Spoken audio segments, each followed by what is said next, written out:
दक्ष प्रजापति नहीं जाना था भगवान शंकर को।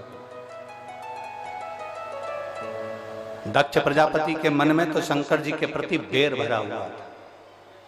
कारण एक बेटी रति कामदेव के साथ ब्याही थी, कई कन्या चंद्रदेव के साथ में ब्याही थी, कई कन्या ऋषिवरों के साथ ब्याही थी। केवल एक माता सती ऐसी थी जो भगवान शंकर के साथ ब्याही थी।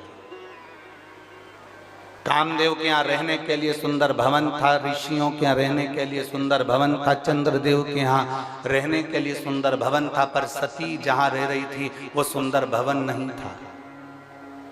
कैलाश पर्वत वो सुंदर भवन नहीं है। कैलाश पर्वत एकदम खुला वीरान, रह रही है मां से। दक्ष प्रजापति के मन में बहुत बहुत भेद उत्पन्न हो गया। और भेद क्या था?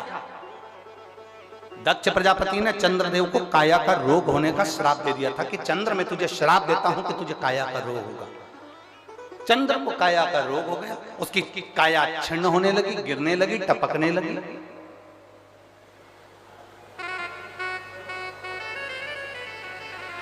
जब काया का रोग हो गया चंद्रदेव को, चंद्र बड़ा दुखी हो गया। अब मैं करूं तो करूं क्या? क्या करूं? बीमारी और भिखारी इनको बुलाना नहीं पड़ता, ना बीमारी को बुलाना पड़ता है, ना भिखारी को बुलाना पड़ता है, ये अपने आप आता है। बीमारी भी अपने आप आती है और भिखारी भी अपने आप आता है। आप थोड़ी देर के लिए गाड़ी चौराहे पे खड़ी कर लो, भिखारी आ जाए।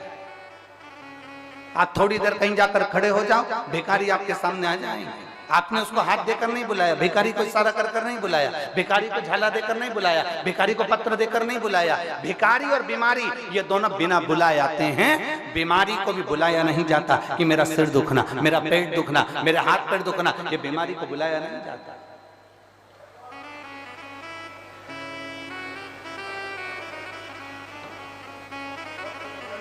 आज एक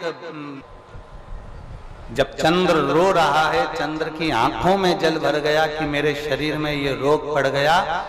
चंद्र भगवान नारायण के पास में जाकर विनय करे कि मेरे शरीर में ये रोग पड़ गया है। चंद्र ब्रह्मा जी के पास जाकर निवेदन करे कि मेरे शरीर में ये रोग पड़ गया है। चंद्र ने कई देवताओं के पास में जाकर निवेदन करा कि मुझे ये रोग पड़ गया है, ये रोग का निवारण कैसे हो सकता है?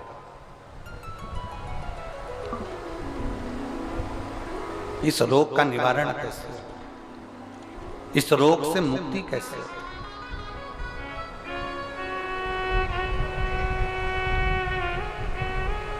कोई ने कह दिया, चंद्रदेव को कई लोग मिले, चंद्रदेव से कहा तुम ये कर लीजिए, ऐसा करने पर तुम्हें फल की प्राप्ति हो जाएगी। एक शीतल आरती होती है,